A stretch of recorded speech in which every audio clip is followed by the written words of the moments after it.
with the carriage. It was the very refuge he sought.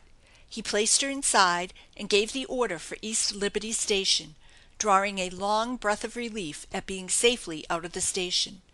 He did not see the shabby one who mounted the box beside the driver and gave his directions in guttural whispers, nor the man with the slouch hat who watched from the doorway and followed them to a familiar haunt on the nearest car.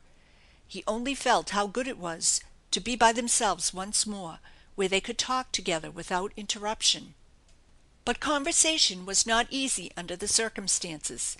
The noise of wagons, trains, and cars was so great at the station that they could think of nothing but the din, and when they had threaded their way out of the tangle and started rattling over the pavement, the driver went at such a furious pace that they could still only converse by shouting, and that not at all satisfactorily. It seemed a strange thing that any cabman should drive at such a rapid rate within the city limits, but as Gordon was anxious to get away from the station and the keen-eyed detective as fast as possible, he thought nothing of it at first. After a shouted word or two, they ceased to try to talk, and Gordon, half shyly, reached out a reassuring hand and laid it on the girl's shrinking one that lay in her lap. He had not meant to keep it there but a second, just to make her understand that all was well, and he would soon be able to explain things. But as she did not seem to resent it, nor draw her own away, he yielded to the temptation and kept the small gloved hand in his. The carriage rattled on, bumpety bump over rough places, around corners, tilting now and then sideways, and Celia, half frightened, was forced to cling to her protector to keep from being thrown on the floor of the cab. " Oh, are we running away? " she breathed awesomely into his ear. " I think not, dear," he answered back, the last word inaudible. " The driver thinks we are in a hurry, but he has no need to go at this furious pace. I will tell him."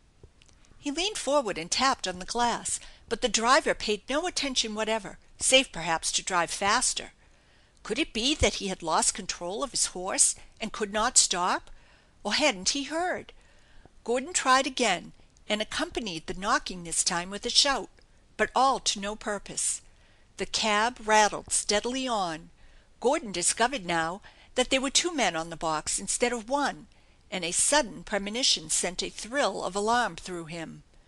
What if, after all, the presence of that detective had been a warning, and he, unheeding, had walked into a trap? What a fool he had been to get into a carriage where he was at the mercy of the driver! He ought to have stayed in open places where kidnapping would be impossible. Now that he had thought of it, he felt convinced that this was just what the enemy would try to do, kidnap him. The more fruitless he found his efforts to make the driver hear him, the more he felt convinced that something was wrong. He tried to open the door next to him and found it stuck. He put all his strength forth to turn the catch, but it held fast. Then a cold sweat stood out upon him, and horror filled his mind. His commission, with its large significance to the country, was in imminent jeopardy. His own life was in all probability hanging in the balance, but most of all he felt the awful peril of the sweet girl by his side. What terrible experiences might be hers within the next hour if his brain and right arm could not protect her! Instinctively his hand went to the pocket where he had kept his revolver ready since ever he had left Washington. Danger should not find him utterly unprepared. He realized, too, that it was entirely possible that his alarms were unfounded, that the driver was really taking them to the East Liberty Station, that the door merely stuck, and he was needlessly anxious. He must keep a steady head, and not let his companion see that he was nervous. The first thing was to find out, if possible, where they really were, but that was a difficult task. The street over which they rattled was utterly dark with the gloom of a smoky city added to the night. There were no street lights except at wide intervals, and the buildings appeared to be blank walls of darkness, probably great warehouses. The way was narrow and entirely unknown. Gordon could not tell if he had ever been there before. He was sure from his knowledge of the stations that they had gone much farther than to East Liberty, and the darkness and loneliness of the region through which they were passing filled him again with a vague alarm. It occurred to him that he might be able to get the window sash down and speak to the driver, and he struggled with the one on his own side for a while, with little result, for it seemed to have been plugged up with wads of paper all around. This fact renewed his anxiety. It began to look as if there was intention in sealing up that carriage. He leaned over and felt around the sash of the opposite door, and found the paper wads there also. There certainly was intention. Not to alarm Celia, he straightened back and went to work again at his own window sash, cautiously pulling out the paper, until at last he could let down the glass. A rush of dank air rewarded his efforts, and the girl drew a breath of relief. Gordon never knew how near she had been to fainting at that moment. She was sitting perfectly quiet in her corner, watching him, her fears kept to herself, though her heart was beating wildly.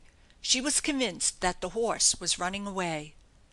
Gordon leaned his head out of the window, but immediately he caught the gleam of a revolver in a hand that hung at the side of the driver's box, pointed downward straight toward his face, as if with intention to be ready in case of need. The owner of the hand was not looking toward him, but was talking in muffled tones to the driver. They evidently had not heard the window let down, but were ready for the first sign of an attempt on the part of their victims to escape. Quietly Gordon drew in his head, speculating rapidly on the possibility of wrenching that revolver out of its owner's hand. He could do it from where he sat, but would it be wise? They were probably locked in a trap, and the driver was very likely armed also. What chance would he have to save Celia if he brought on a desperate fight at this point? If he were alone, he might knock that revolver out of the man's hand and spring from the window, taking his chance of getting away. But now he had Celia to think of, and the case was different. Not for a universe of governments could he leave a woman in such desperate straits. She must be considered first, even ahead of the message. This was life and death. He wondered at his own coolness as he sat back in the carriage and quietly lifted the glass frame back into place. Then he laid a steady hand on Celia's again, and stooping close, whispered into her ear, "I'm afraid there's something wrong with our driver. Can you be a little brave, dear?" He did not know he had used the last word this time, but it thrilled into the girl's heart with a sudden accession of trust. "Oh, yes," she breathed close to his face. "You don't think he has been drinking, do you?" "Well, perhaps," said Gordon, relieved at the explanation. "But keep calm. I think we can get out of this all right. Suppose you change seats with me and let me try if that door will open easily. We might want to get out in a hurry in case he slows up somewhere pretty soon." Celia quietly and swiftly slipped into Gordon's seat, and he applied himself with all his strength and ingenuity, gently manipulating the latch and pressing his shoulder against the door until at last, to his joy, it gave way reluctantly, and he found that it would swing open. He had worked carefully, else the sudden giving of the latch would have thrown him out of the carriage and given instant alarm to his driver. He was so thoroughly convinced by this time that he was being kidnapped, perhaps to be murdered, that every sense was on the alert. It was his characteristic to be exceedingly cool during a crisis. It was the quality that the keen-eyed chief had valued most in him, and the final reason why he had been selected for this difficult task in place of an older and more experienced man, who at times lost his head. The door to the outside world being open, Gordon cautiously took a survey of the enemy from that side. There was no gleaming weapon here. The man sat grimly enough, laying on the whip and muttering curses to his bony horse, who galloped recklessly on, as if partaking of the desperate desires of his master. In the distance Gordon could hear the rumbling of an oncoming train. The street was still dark, and scarcely a vehicle or person to be seen. There seemed no help at hand, and no opportunity to get out, for they were still rushing at a tremendous pace. An attempt to jump now would very likely result in broken limbs, which would only leave them in a worse plight than they were. He slipped back to his own seat and put Celia next to the free door again. She must be where she could get out first if the opportunity presented itself.